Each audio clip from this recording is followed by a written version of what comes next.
अस्सलामुअलैकुम। रावलपिंडी, शहनाज अख्तर।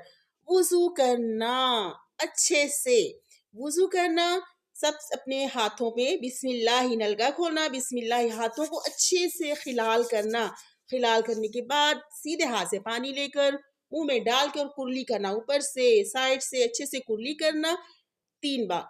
फिर कुर्ली करने के बाद फिर अपने उल्टे हाथ में पानी लेकर नाक में पानी डालना और उल्टे हाथ की छोटी उंगली से नाक के अंदर एक साइड दूसरी तरफ से खिलाल करना।